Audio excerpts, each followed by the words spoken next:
world experts give to us a couple of days, maybe a couple of weeks. Yeah, well, you showed them. Fighting against one of the strongest and biggest army, defending our homeland already 4 years. Yes. It's a typical fight. It's this fight, it's no rules.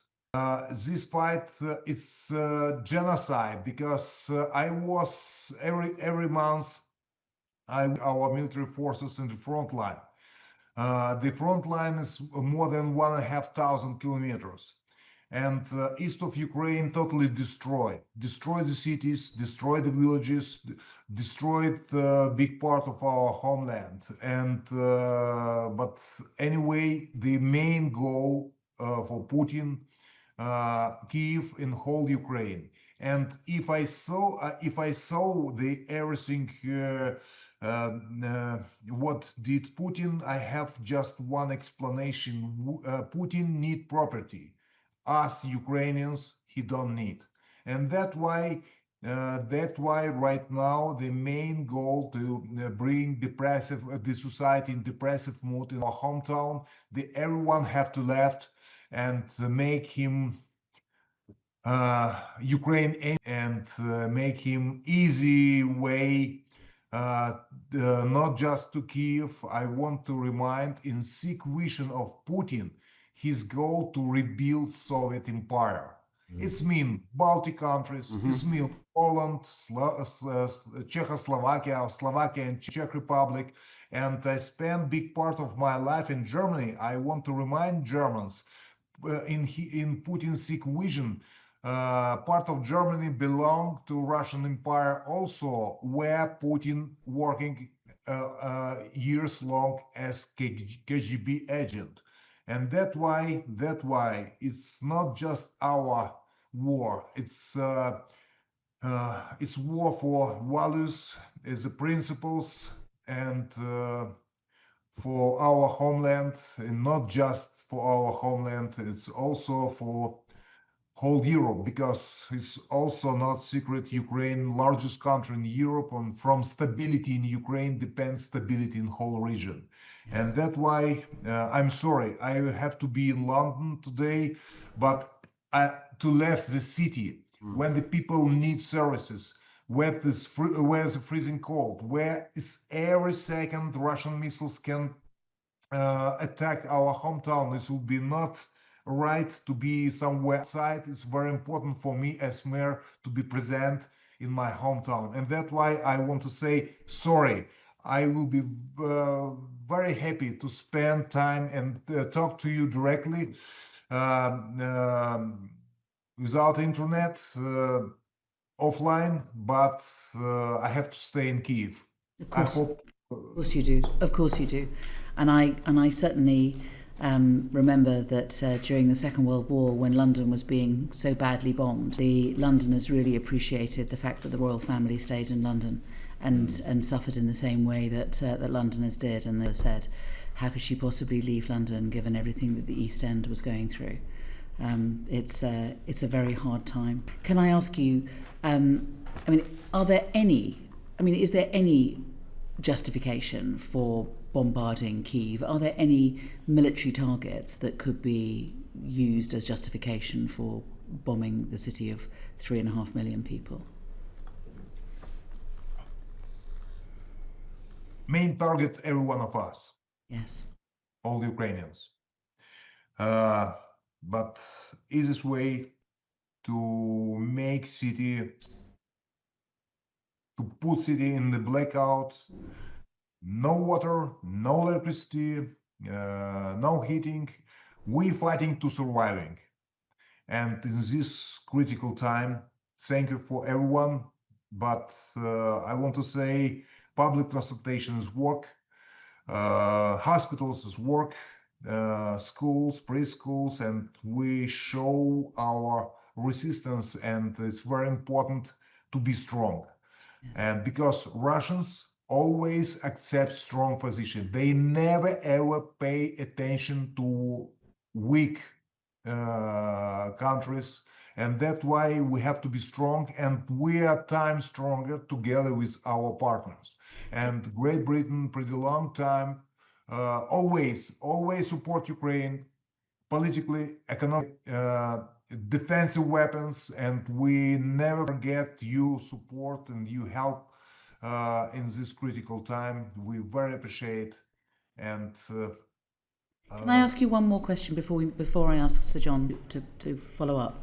But I mean, are the Ukrainian air defences in Kyiv sufficient? And what else is needed? And what else do you need from other countries?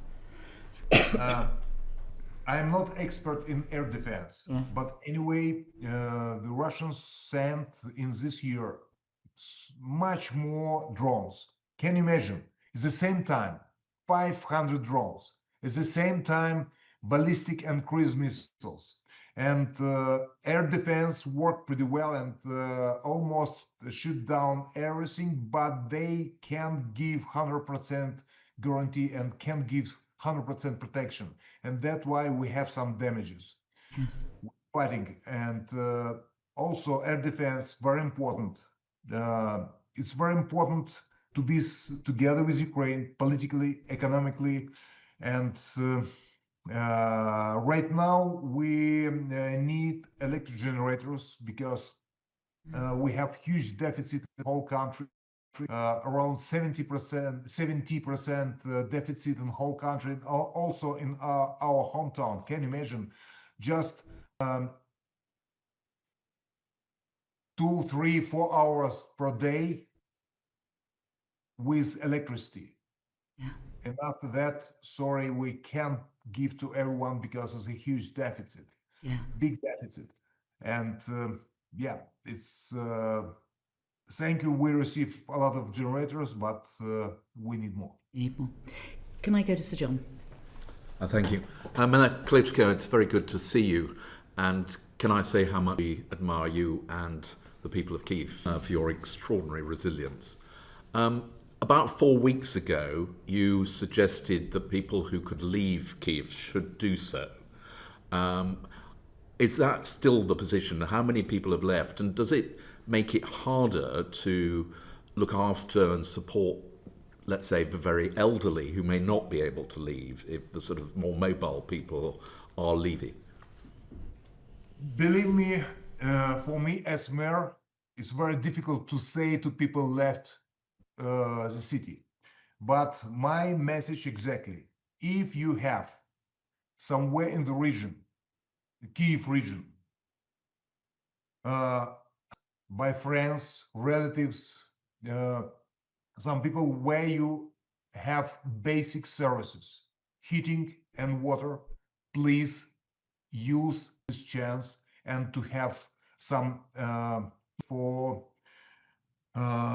temporary place for this very cold period of time when we're not available to give the service to everyone. First of all, it's make our life much easy to make less pressure to our infrastructure. For one point, a lot of people listened that and moved. I want to say the Kyiv before the war, 3.8 million people, right now 3.5 million people, around 600,000 refugees from east and west, east and south of Ukraine. Why they come to Kyiv? First of all, safety is main priority. Kyiv protected from air defense better than another city. And for safety reason, people come into Kyiv. Second point, we provide the best services, medical care, education. It's whole spectrum of services is also very important. And the main point also, jobs. We jobs, people need jobs. And some people, if I ask to leave the city, they listen me. Big part of people who have a chance, they move, but we see the traffic with our cell phones. They spending during the night with the family outside of the city, but during the day they coming back because they need jobs. It's very important. And that's why the numbers during the day is 3.5 million. During the night, 500,000 less than during the day. Can I also ask you, President Zelensky has been critical of the city administration in terms of resilience, but I think you've said that you have not spoken to him directly for something like 4 years. That's still the case, and how do you respond?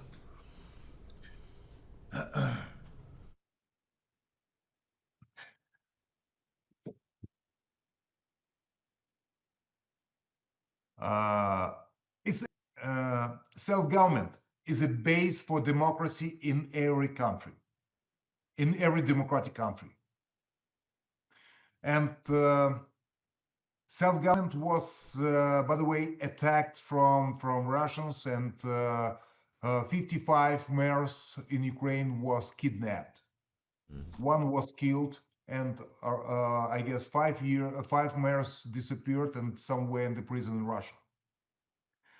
And we beginning to build territorial defense, and we was criticized because war will be not happens, and we are panicker. But anyway, we have information, and we have to be prepared for this war. And from beginning the war, we do it everything to support our army, to help them, and do that until today. Regarding, we have not easy relationship between self-government and central government. It's not just my opinion, it's opinion from many mayors. Take information from different sources, talk to another mayors. Don't believe me, talk to another. I'm more than sure you have exactly the same situation, same information. Regarding relationship, we understand to be present in during the war, it's not easy. The president is busy, and I don't want to complain, but anyway, unity inside the country without political games make us much stronger. And the competition, political competition, or something what sometimes we have a lot of examples in during the war, it's not soft to say, it's not smart. And that's why I told President criticize us. We was not good prepared for this case. I'm sorry, I'm not responsible for air defense. I'm sorry, we do it everything what we can. And I told to President totally open, it's agenda from Russia. We have couple of examples. Who is guilty? Self-government. Who is guilty? Central government. Who is guilty? The company who delivered energy. We fighting against each other, but nobody. Putin. Putin sent the records. Putin destroyed our life of our civilians. And I told to President, please don't following agenda of Putin. We have to be united. We have to support each other, to fighting together. Together with time stronger. Absolutely. Good. Alex. Thank you, Mayor Klitschko. You described some of the destruction that had been happening through Kyiv and the rest of the country as a result of the Russian invasion. And we now know that many people require humanitarian assistance in order to get through the day. Could you tell us a little bit more about the type of humanitarian assistance you're providing to the residents of Kyiv, and what more the international community might be able to do to support you? First of all, we built our hospitals totally independent with own energy sources. We have water, separate waters, electric generators, and they working for some possible blackout. They can working as resilience islands for people. Almost every hospitals can work autonomous. We support and mobile heating system connect to houses where old people. I'm sorry for my English, pretty long time doesn't have practice, and my vocabulary is reduced. It's fantastic. And it's so much better than our Ukrainian.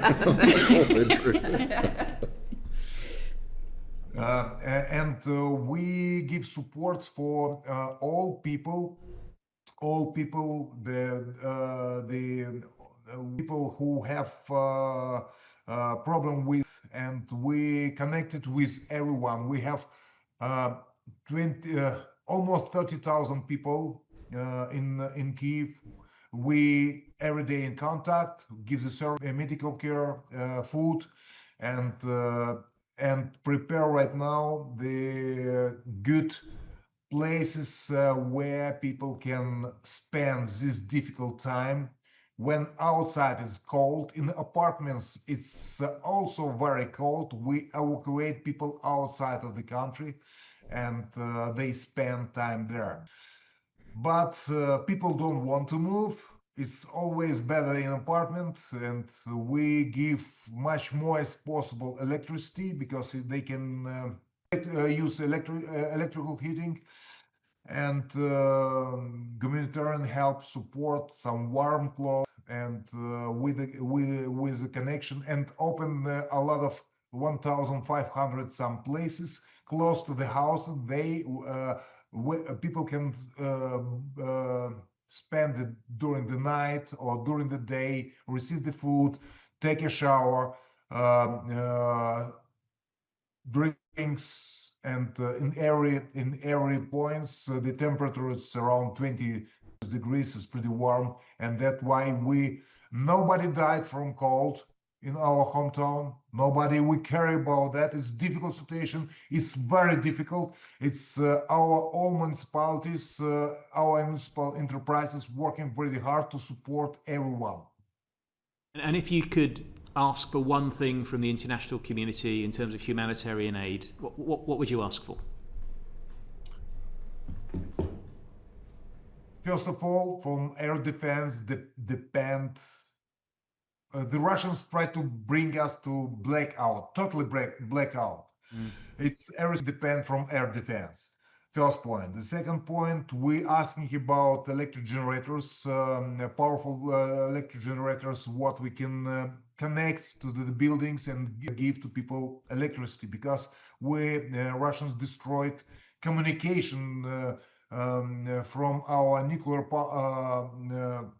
station to our hometown, and that's why the local energy is very important for us.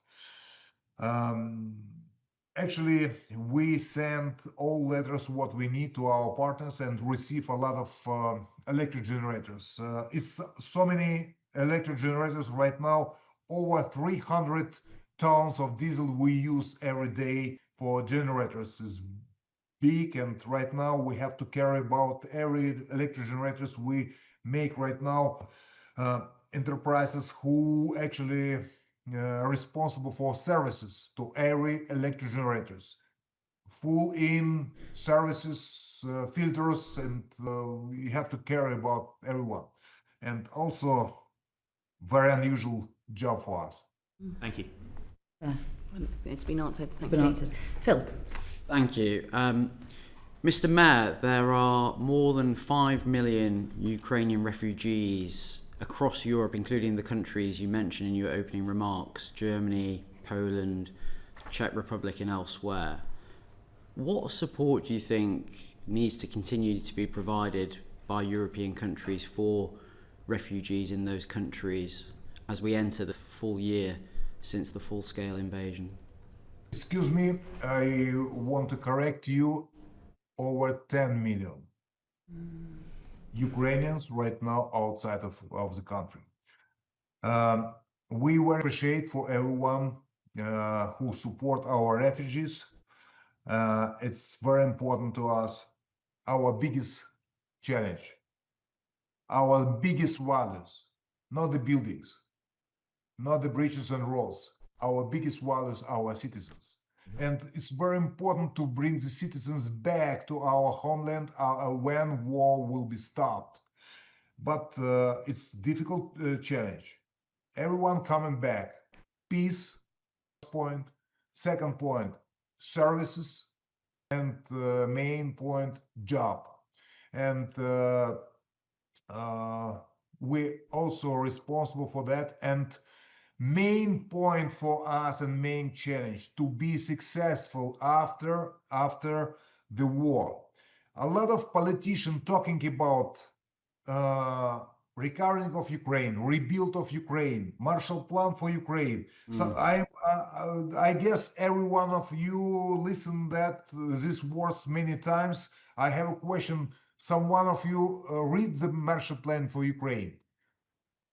Rebuild of Ukraine. It's not the buildings. It's not the rotten bridges. Rebuild of Ukraine, reform, what we have to provide of European rule of law, of European standards. And we can't make this plan without your assistance. And that's why we counting when war will be stopped. It's very important to be successful. Our success of Ukraine, the best answer for you as our partners, and also success of Ukraine is the best answer to Putin. And just drawing on your comments there about the importance of the Ukrainian people, President Zelensky has amended the rules recently around young men in particular. At the moment, when you're 25, you get drafted into the military, but young men between the age of 18 to 22 can now leave Ukraine, as I understand it, and then come back. Do you think that change is the right step to take for the young people of Ukraine?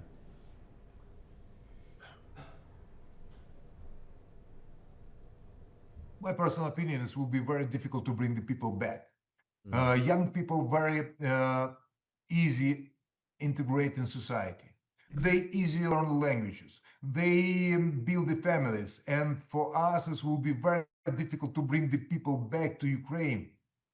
Can you imagine? It's, I guess right now population in Ukraine less than 30 millions. Yeah. Just 20 years ago was double more. And the young people, we need the people who will be rebuild the country to make our economy strong. And my personal, maybe I'm wrong, but my personal opinion, to let everyone leave the country, it will be difficult to bring the people back. A big part of people, young, especially young people who left the country, I hope they're coming back, but my prediction is one third, maybe half of them stay. If they spend a long time in outside of the country, they stay there for build a family, build a business, make a business, and it's difficult to bring them back. Thank you. Is there, I mean, how can allied countries support the return of refugees? What do you think?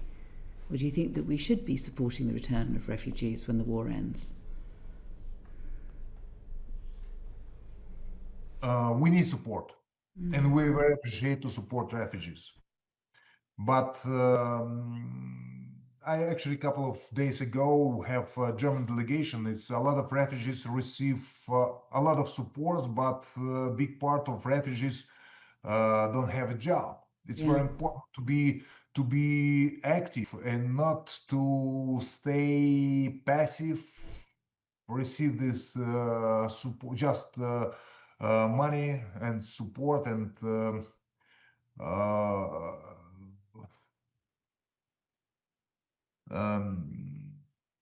to support refugees is very important, but which condition? And we asking about help to propose to them coming back to Ukraine. This will be difficult. It's very difficult task, but the next task what we have I hope it's the next year.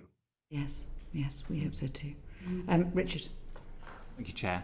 And thank you very much, Vitali, for your time with us today.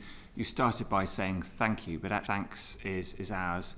as a Foreign Affairs Committee on behalf of all British citizens to you for defending Eastern Europe.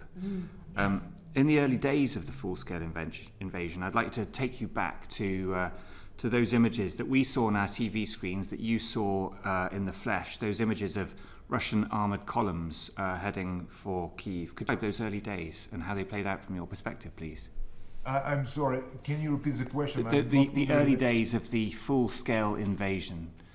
Could you please describe what it was like to live through those early days of the full-scale invasion in 2022, please? This can be a long speech. I have a lot of emotions. City was empty. City was empty.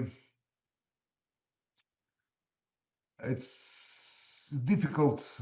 This time, last 4 years, is very difficult. I explain you a couple of times, a couple of examples, emotional examples. I have very thankful job as mayor to make life of people easy, to help the people. It's a very thankful job, and I enjoy this job. It's very tough. It's very a lot of challenges, but I had to go to the hospitals and to see young kids. Sometimes the kids a little bit older than 20 years old, without arms, legs, sometimes without eyes, because from explosion, sand have huge power and destroy the faces of young kids. It's difficult psychologically to do that, but one part I had it one time a month. I give the medals to the parents for his children who actually pay biggest price, his lives. It's difficult to find the words. I don't know until now what I have to say. Thank you, we're proud, or it's last time I cried. It's every parent's crying, and last time I cried also. A woman come to me and I give the medals. She told, Mr. Mayor, you don't remember me. I am second time. I was last year. You give already medal for my young son. This medal is for my oldest one. Oh. And I doesn't come in anymore because I don't have children anymore. She crying and I crying also together. It's difficult to explain emotion what have a people in our homeland. And everyone, if you go to the street and asking, you wish the everyone give exactly the same wish the war have to be stopped. We pay for our freedom biggest price, and lives of our heroes, of our children, young people, old people, our citizens, and that's why we are very thankful for support, for the help, and together we are time strong, and just together we can stop the Russians. Thank you, and it just sounds absolutely awful to have to go and see people who are resident in Kyiv in those circumstances. So our hearts are very much with you. Fleur and I visited Kyiv in 2022, and we went on a visit to Hostomel Airport. And I mean, it would be interesting for you to describe what it was like when you felt that the tide was turning around Kyiv, and when you were successfully fighting off the Russian forces and repelling them from Kyiv. Could you describe that, please? Actually, I'm right now in city council, and the airline, it was 10 kilometers. We listen explosion. Actually, the city was empty. Some group of Russians was already inside the city, and everyone prepare for street fights. This was in beginning the war in 22, and almost 2,000 apartments building in this period of time was destroyed. We rebuilt the buildings. We help for the people. We built rehabilitation center for military forces. We have a lot of it's right now so many challenges. I never expect we have so big challenges, but it's very important to be strong. And strong in front line, strong inside the country, strong. We are times stronger when we are together with our friends, and that's why my message to every one of you: stay with Ukraine, and just together we can stop Putin, because Putin goes so far as far we allowed him to go. And Ukraine, if we will be not successful, definitely Putin never stopped in Ukraine. Putin go so far as far we allowed him to go. Thank you for that. John. Mayor Klitschko, we know that there have been reports of attempts to assassinate the president, and I knew Andrei Parubi, the former speaker, very well, who was murdered. I mean, you are in a very high-profile position. Looking at your office, I mean, you are publicly visible. To what extent do you feel at risk, and how is that affecting your ability to run the city? I am former officer. I spent part of my life in army, and I swore ready to give my life for my homeland, as every military. And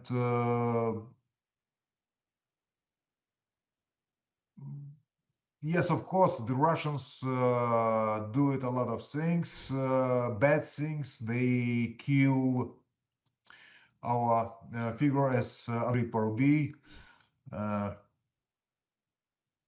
I'm strong. It's not so easy.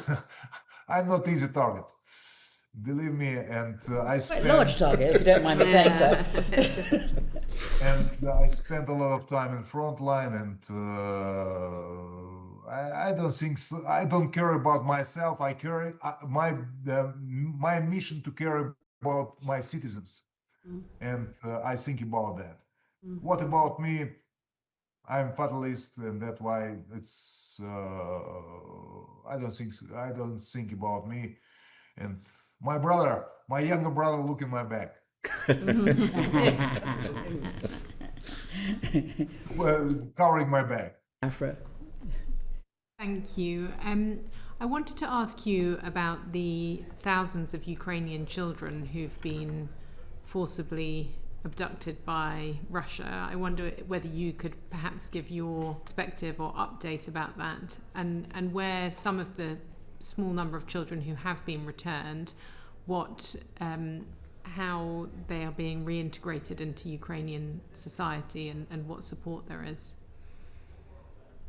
Actually, it's I remind about my brother Vladimir do it a lot of things in this way to bring the children back, because Russians kidnapped so many children, Ukrainian children, and I told already his biggest value it's our citizens, especially children, and Vladimir bring a lot of them, do it a lot of use his international contact, and actually successful in this way.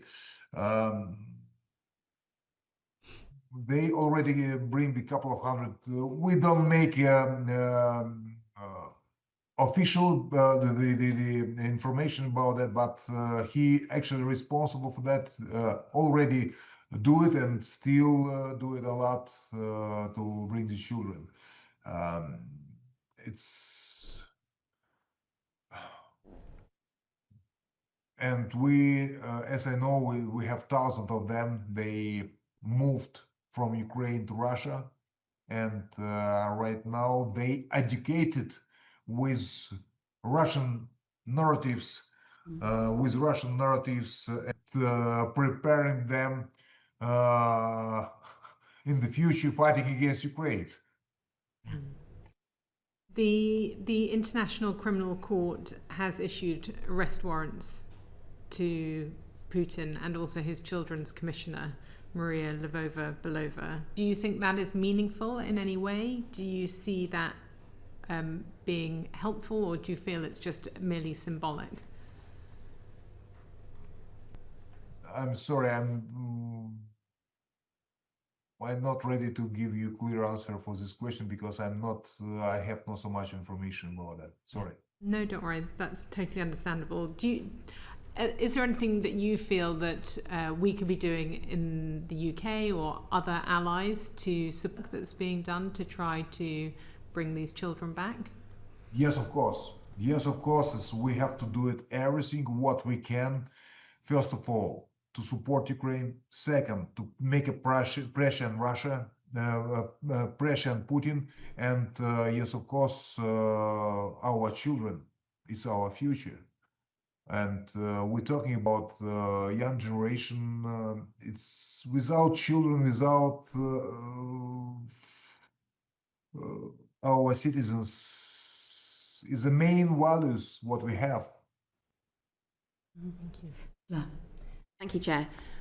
Can I ask you about justice and the crimes that are being committed now? Because as Richard mentioned, we travelled to Ukraine, to Kyiv, in the early months of the war, and even then, the desire for justice, the need for a peace to be built on justice, was being talked about a lot, and the UK government has provided support for lawyers and for support for finding out what the crimes are being committed now. What more could you say about what do you feel is being done now, and what more support that you can have for that aspect of the war to speak to victims, to amass the evidence, and to be able to seek justice?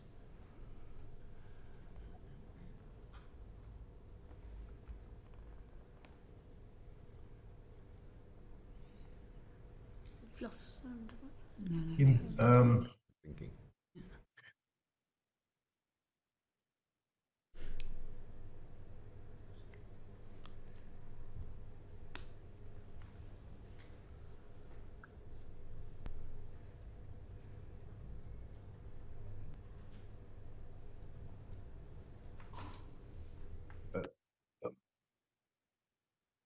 I try to human rights, justice. So we can talking about that a lot and make a lot of discussion and explain our vision.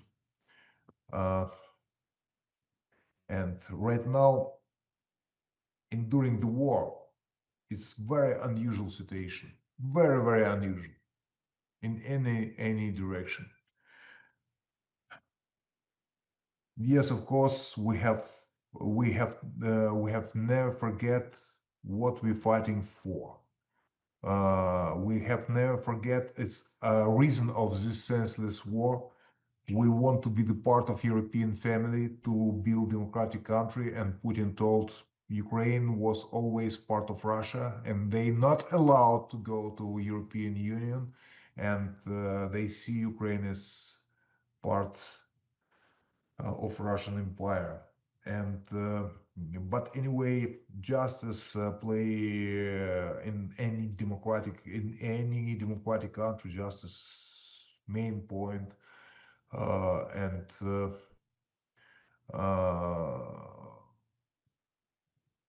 we can discuss about that pretty long time. We have a lot of good and bad examples, but anywhere, rule of law in Ukraine have main priority. We have to stop this war, and the justice for Ukrainian people mean a lot. And I was part of Revolution of Dignitary 10 years ago, 2013. And justice and rule of law was very important question for Ukraine, and until right now, still very important question. Yes. Thank you. I'd like to ask you about the peace talks now happening and the views of people in Kyiv and across Ukraine. So since August, there have been several rounds of peace talks bilaterally and trilaterally with the US. Can you see meaningful progress being made? Do you have hope? And what peace terms would the people of Kyiv be willing to accept? Is there unity about what people want to see from these peace talks, and how confident are you in them?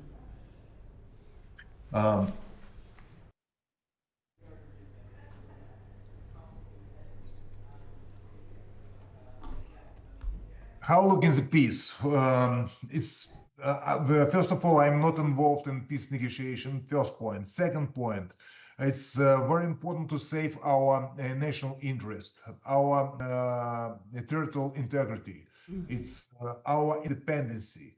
If we're talking about the peace, we have much more question than answer. First of all, if we're talking about peace, what about our integrity? Second point, what about guarantee? Because a peace can be short break for the Russia, and Russia make the next invasion or next aggression.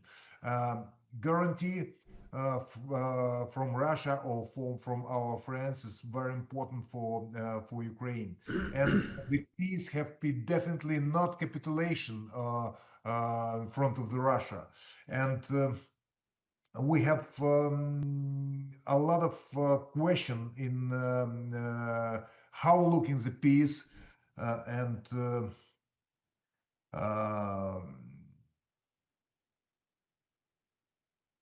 Russians told, let's find a compromise. They occupied the part of Ukraine and told the compromise to give up the territory of Ukraine, our territory, Ukrainian territory, to Russia. It will be compromise or some solution.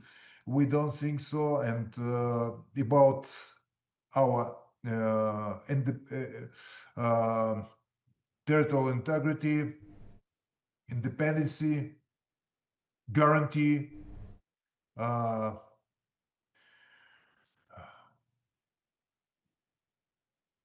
We have, I'm sorry, I'm following the current situation, and sorry, right now we have much, we have much more questions than answers. Yes, I understand that. I mean, I think that Ed has specific questions about what's happened on the peace talks. Do you want to ask yours? Thank you. Mayor Klitschko, I'm interested to know what your view is of the language that President Trump has used about President Zelensky, about the situation in Ukraine.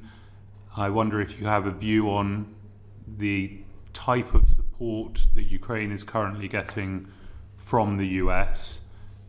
And also there has been a critical mineral deal in order to secure US continuing support of any kind.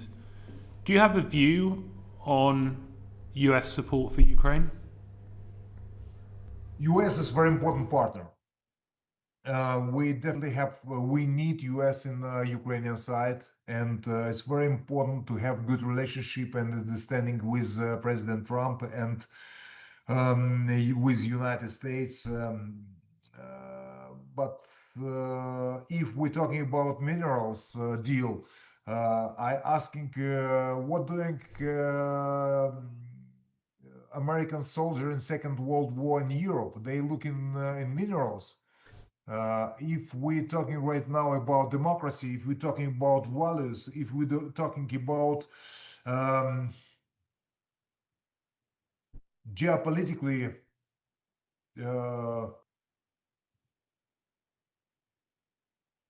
it's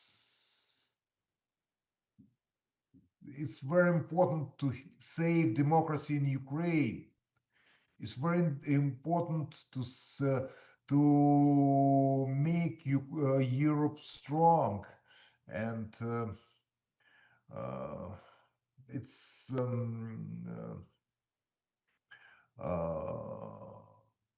some messages what do Trump I'm support, some messages what I listen from Trump surprised me.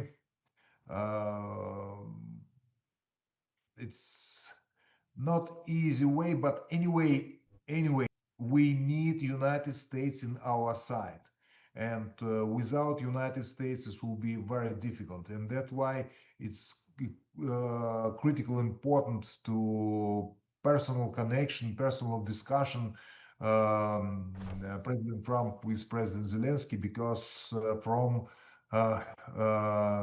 his good relationship, good work depend the future of our country and the future in Europe.